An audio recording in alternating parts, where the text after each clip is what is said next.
Je m'appelle Elinor et j'ai été médecin presque aussi longtemps que j'ai été la femme de Richard. Nous avons connu des hauts et des bas, mais ces 30 années ont filé comme si de rien n'était point. Notre maison, grande et confortable, était toujours remplie des bruits de la vie, surtout quand les garçons étaient jeunes.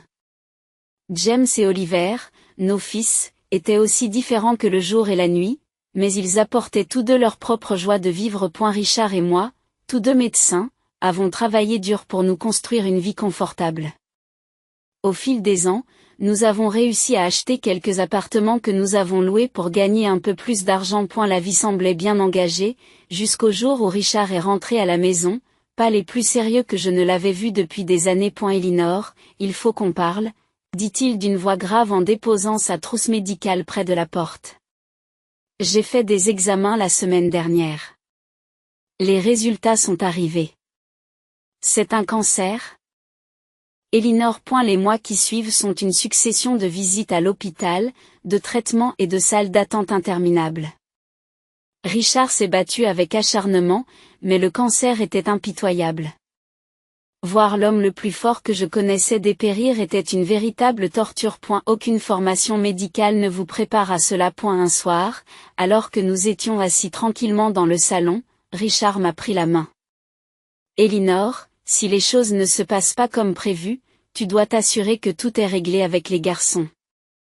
Le testament est fait. Tout ira bien sur le plan financier. Peu de temps après, il est parti. Les funérailles ont été sombres. La famille, les amis et les collègues sont venus de partout pour lui rendre hommage. Mais c'est le silence qui régnait à la maison après le départ de tout le monde qui m'a le plus frappé. Les espaces vides que Richard avait l'habitude de remplir, ses affaires à l'endroit où il les avait laissées. Cela m'a fait mal de voir. De me souvenir. Quelques jours après les funérailles, j'étais dans la cuisine en train d'essayer de comprendre les restes de nourriture lorsque James est entré en trombe, le visage crispé par l'inquiétude et la colère. Oliver le suivait à la trace, semblant vouloir être n'importe où ailleurs qu'ici. Maman, il faut qu'on parle du testament de papa, a dit James, à l'endroit au but comme il le faisait toujours. J'ai soupiré en posant le film plastique. Oui, je sais. Ton père m'a tout légué. Il voulait s'assurer que l'on prenne soin de moi. James a claqué la main sur le comptoir. Mais qu'en est-il de moi et d'Oliver ? Nous sommes ses fils. Ce n'est pas normal que nous n'ayons rien maintenant. Oliver a pris la parole, essayant d'arrondir les angles. James, ne nous lançons pas dans cette affaire à corps perdu. Maman est encore en deuil. On peut régler ça sans se disputer. Jacques lui lance un regard noir. C'est facile à dire pour toi. Tu ne penses pas à l'avenir. Moi. Si. Je me suis appuyé contre le comptoir, sentant le poids de leurs escaliers. Ton père et moi avons construit cette maison ensemble. Il m'a fait confiance pour gérer les choses. Mais je t'entends, James. Je n'ai pas l'intention de t'exclure. Alors, qu'est-ce qui se passe, dit James en croisant les bras, sa voix montant d'un cran. On attend jusqu'à ce que, quoi ? Tu penses que c'est le bon moment pour nous donner notre part, James, surveille ton ton. Je m'emporte, ma patience s'effrite. Je suis toujours ta mère. Oliver s'est interposé entre nous, les mains levées comme un arbitre. Tous les deux, s'il vous plaît. Cela ne nous aide pas. Maman, il y a peut-être un terrain d'entente ? J'acquiesce en me frottant les tempes. Voilà ce qu'on peut faire. L'appartement dans lequel ton père et moi avons investi. Ceux du centre-ville, interrompit James. Oui, ceux-là. Continuai-je en lui lançant un regard qui lui disait de se calmer un peu. Je me disais que vous pourriez en prendre un chacun. Vous pourrez y vivre ou les louer. À partir des économies réalisées, disons 25 000 $ chacun, pour vous aider à démarrer tout ce dont vous avez besoin. Jacques se mordit la lèvre, faisant manifestement le calcul dans sa tête. Et le reste ? La maison, l'argent ? Je m'en occupe.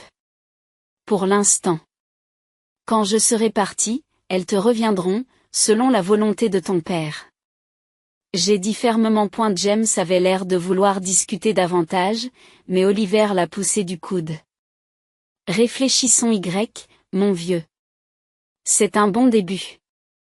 Maman ne nous laisse pas en plan. James finit par acquiescer, les lèvres serrées. D'accord, mais je veux que ce soit écrit, maman. Plus de surprise. Bien sûr, j'ai accepté. Nous ferons en sorte que tout soit bien documenté. Alors qu'il quittait la cuisine, j'entendais Oliver siffler James. Laisse-la tranquille, tu veux. Elle fait de son mieux. James a marmonné quelque chose sous sa respiration que je n'ai pas pu saisir, et je n'en avais pas vraiment envie. En faisant la vaisselle, je me demandais si Richard pouvait nous voir et ce qu'il en penserait. J'espérais faire le bon choix, mais seul le temps nous le dirait. Le temps, cette chose délicate, n'était pas toujours un ami. C'était un après-midi ensoleillé, un rare moment où tout semble aller pour le mieux, lorsque James a amené Isabella pour me rencontrer pour la première fois. Ils ne sortaient pas ensemble depuis longtemps, mais James était déjà fou de joie. Cela se voyait à la façon dont il s'occupait d'elle, ce qui ne lui ressemblait pas du tout. Ils sont entrés, d'emblée, Isabella a donné l'impression que l'endroit lui appartenait. Habillée comme il se doit, elle est entrée dans mon salon sans même dire bonjour, ses yeux balayant tout du regard. C'est un bel endroit que vous avez là, dit-elle en remettant ses cheveux en place et en s'asseyant sans attendre d'être invitée. James souriait comme un idiot à côté d'elle. J'ai forcé un sourire, essayant de jouer le rôle du bon hôte. Merci, Isabella.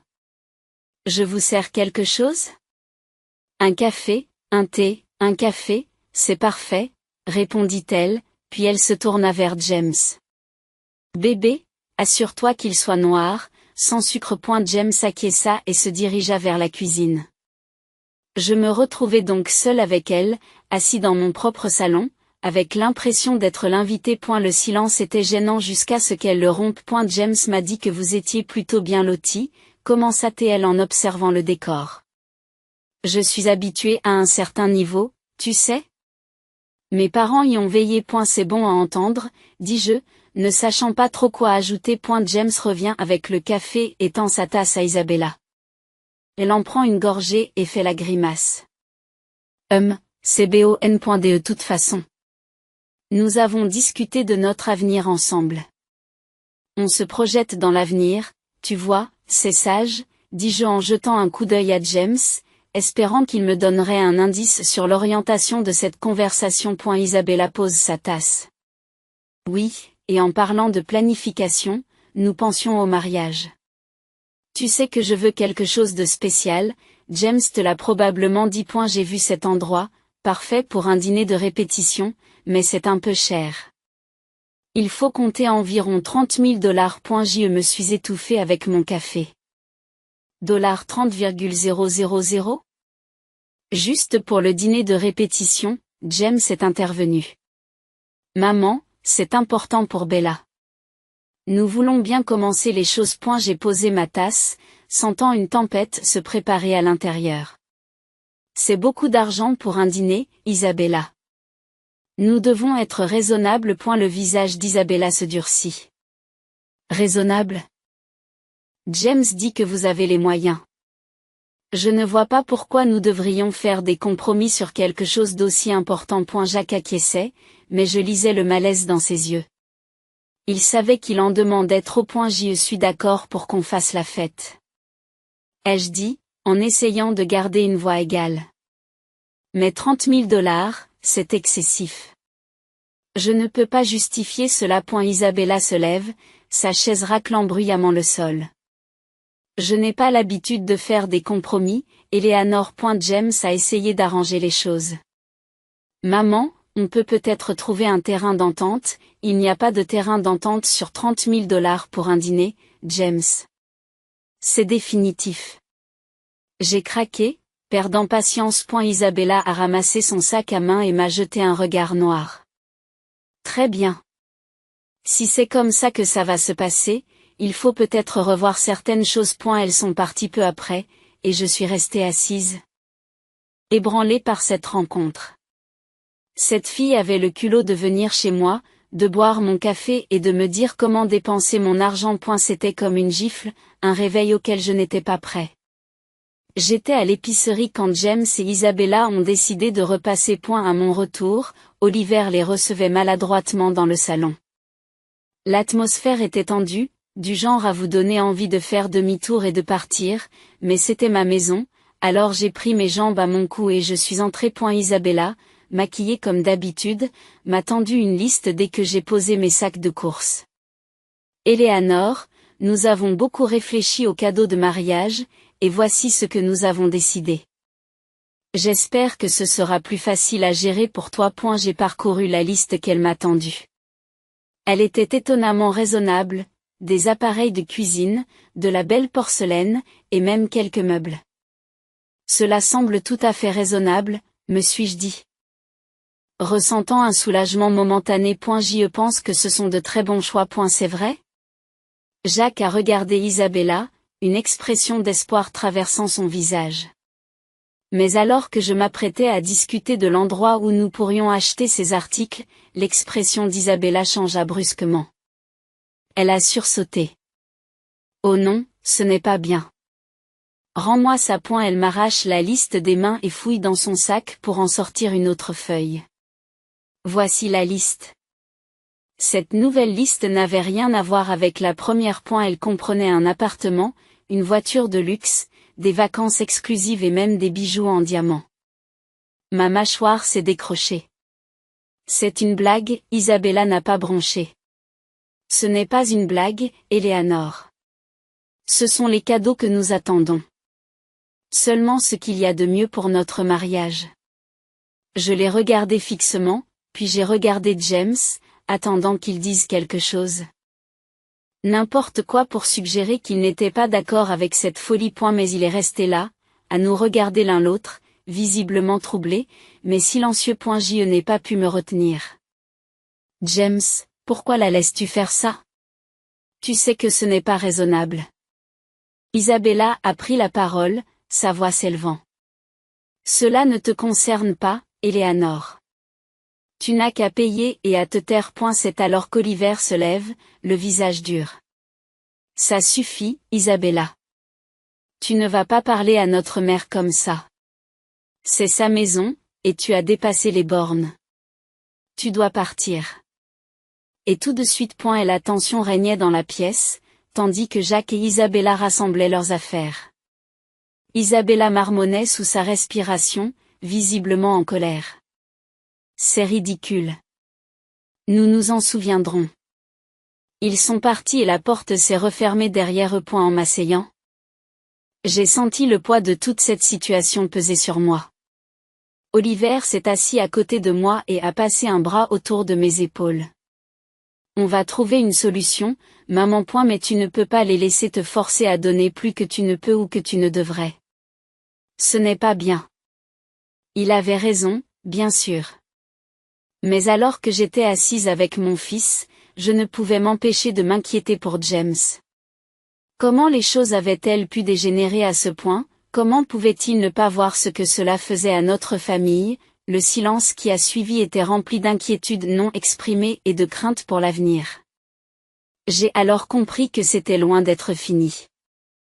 Les choses allaient devenir de plus en plus difficiles. Les semaines qui ont suivi ont été marquées par un barrage constant d'appels téléphoniques de la part de James. Chaque appel était plus exigeant que le précédent, son ton était désespéré. Presque frénétique parfois. Maman. Tu ne comprends pas. Je ne peux pas avoir l'air pauvre à côté de la famille de Bella, disait-il, la voix craquelée par le stress. Tu as l'argent. Pourquoi ne m'aides-tu pas? Je m'assis à la table de la cuisine, le téléphone collé à l'oreille, l'estomac noué. James, ce n'est pas une question d'argent. Il s'agit de vivre selon ses moyens. Les attentes de Bella. Tu ne peux pas maintenir cela, pas sans t'endetter sérieusement. Et elle se moquait, sa frustration était à son comble. Qu'est-ce que tu en sais? Je ne vais pas vivre comme un mendiant. J'ai besoin de plus de l'héritage, maintenant. La demande est faite. James, j'ai proposé de couvrir la moitié des frais de mariage, jusqu'à 15 000 $, et de faire un cadeau de 5 000 $. C'est plus que généreux. Mais tout doit être convenu avec moi. Pas de surprise. Il y a eu une pause, puis un rire aigu de sa part. Ce n'est rien. Vous êtes juste avare. Tu as 1 million en réserve. Pourquoi me cacher quelque chose? Parce que ce n'est pas seulement une question d'argent, ai-je répondu, ma patience s'épuisant. Il s'agit de ne pas alimenter ce fantasme qui va te ruiner.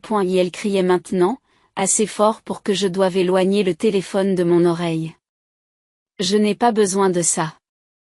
Je vais m'en occuper à ma façon. Oublie-toi. Et puis, comme ça, l'appel s'est arrêté. Des mois ont passé en silence. J'ai essayé de m'occuper des tâches quotidiennes, de ne pas m'inquiéter pour James, mais la paix a été de courte durée. Un après-midi, le téléphone a sonné, et c'était ma belle-sœur, Anita. Eleanor, j'ai pensé que tu devais savoir, dit Anita d'une voix hésitante et prudente. James emmène tous les invités du mariage à Hawaï. Il a vendu son appartement pour le financer. Et il s'attend à ce que tu t'y rendes par tes propres moyens. Et elle m'a dit que tu ne voulais pas l'aider, alors, j'ai raccroché, un mélange de colère et de tristesse se transformant en moi. Comment a-t-il pu être aussi imprudent? Avant que j'aie eu le temps de comprendre, Oliver est entré dans la pièce, l'air sombre. Maman, il y a quelque chose que tu dois entendre. J'ai enregistré leur conversation lorsqu'ils étaient assis ici, dans le salon. Il m'a tendu un enregistreur audio. J'ai appuyé sur play et les voix de Jacques et d'Isabella ont envahi la cuisine. Jacques, ta mère n'est qu'une vieille femme méchante avec un gros portefeuille. Nous devons lui soutirer tout ce que nous pouvons, puis lui couper les vivres. La voix de James répondit, froidement agréable. Tout ce qu'il faut, Bella. Je ne vais pas la laisser nous contrôler. S'il le faut, je la mettrai dehors en sous-vêtements. J'ai éteint l'enregistreur, les mains tremblantes. Entendre mon propre fils parler ainsi de moi, sa mère, c'était trop.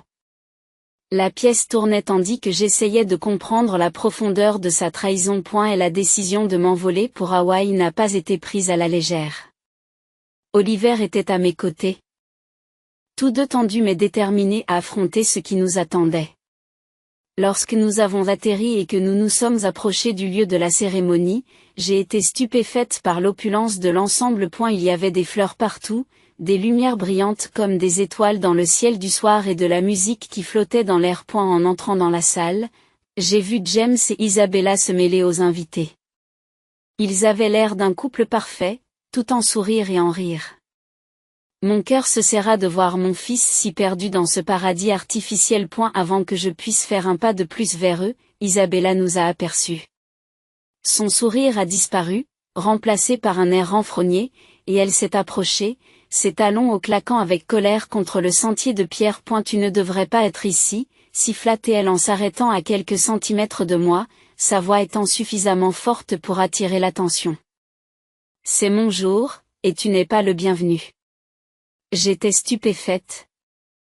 Mais avant que je puisse répondre, ses parents, qui avaient entendu, sont arrivés. Son père, un homme grand et sévère, a pris la parole en premier. Isabella. Ce n'est pas une façon de parler à ton invité, et encore moins à la mère de James. Son ton était dur, une réprimande qui fit rougir ses joues d'embarras. Sa mère, tout aussi consternée, se tourna vers moi avec un sourire d'excuse. Eleanor, je t'en prie, viens avec nous. Nous allons vous trouver un endroit où vous asseoir. Elles nous ont guidés jusqu'à une table située au bord de l'installation, manifestement conçue après coup, sans cadre adéquat. Et la cérémonie a commencé peu après, avec des discours qui semblaient creux compte tenu de la tension. Puis, de manière inattendue, on m'a tendu le micro.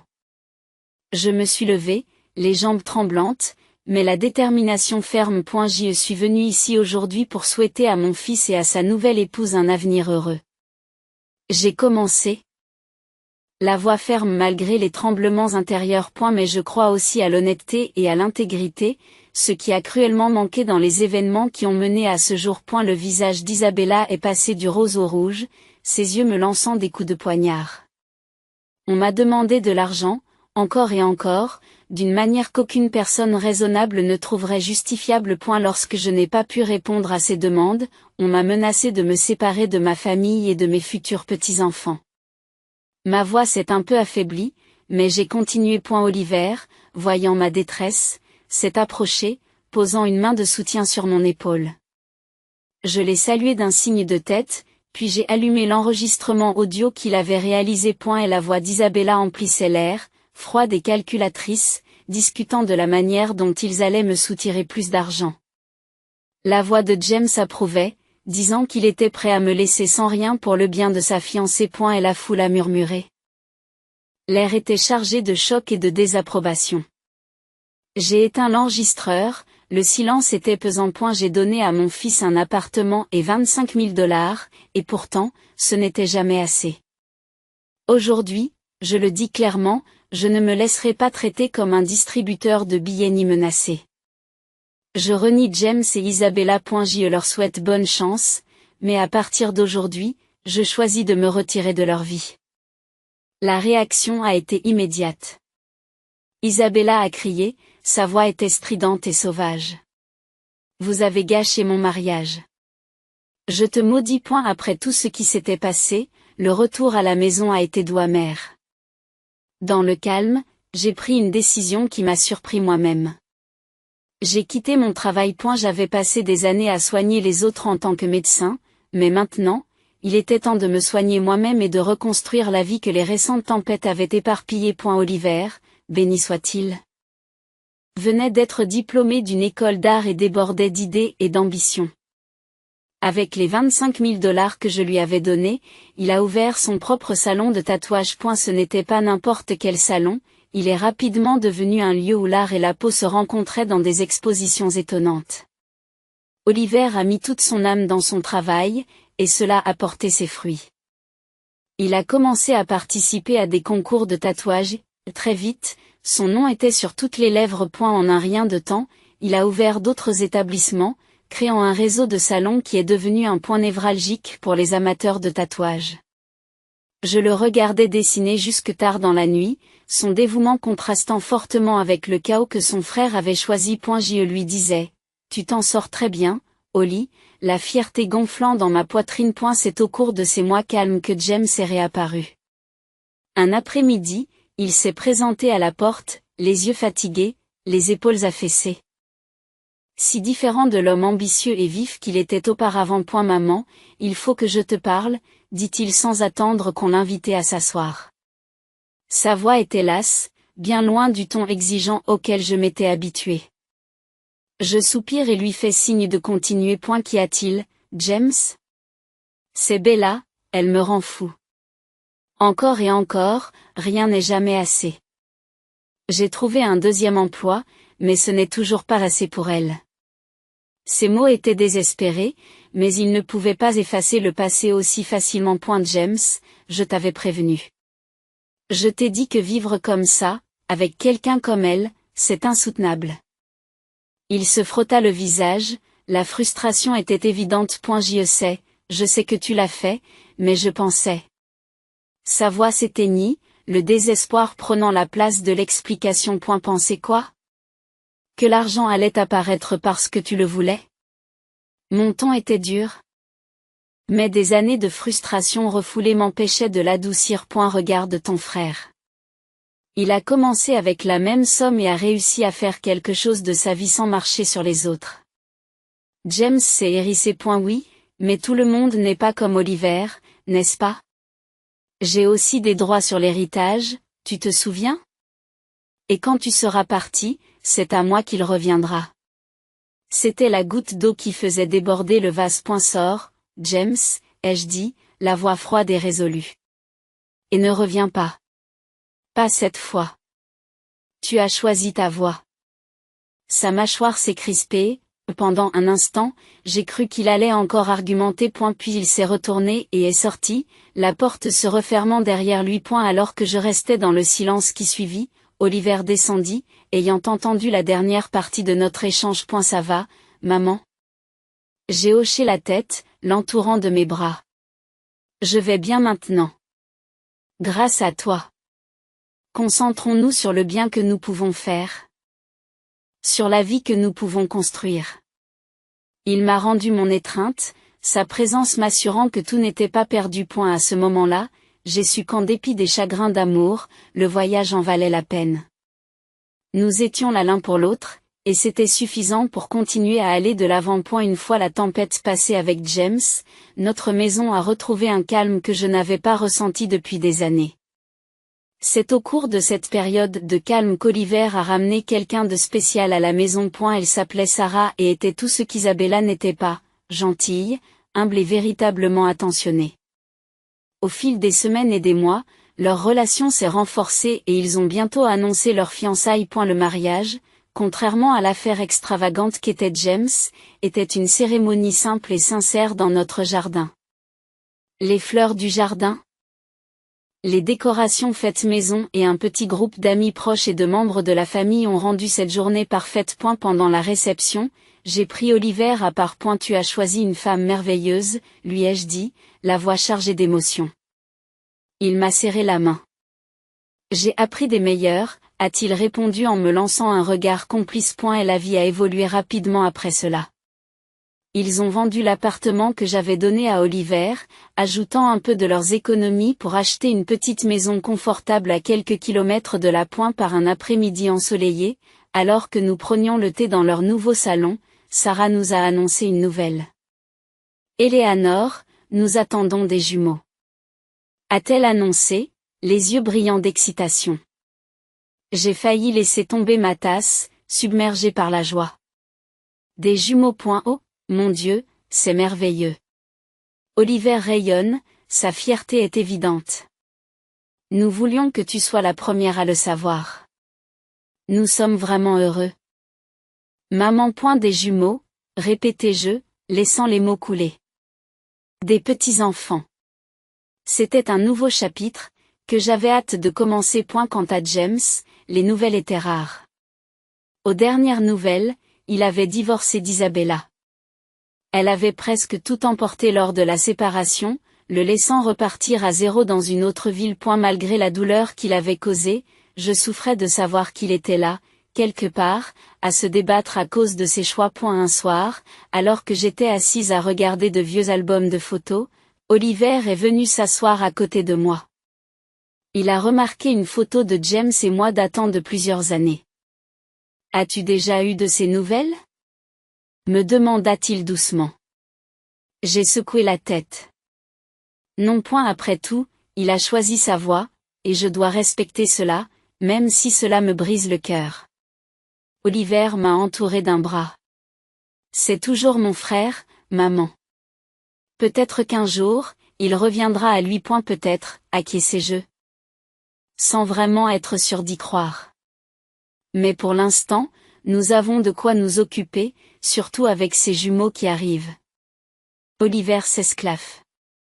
Oui, tu vas devenir la grand-mère la plus occupée de la ville. Nous avons ri tous les deux, le son remplissant la pièce de chaleur. Malgré le passé, malgré les erreurs et les chagrins d'amour, ce moment, ici avec Oliver, donnait l'impression que tout était exactement comme il le fallait. La vie avançait, et nous aussi, avec de nouveaux espoirs et de nouveaux rêves à l'horizon.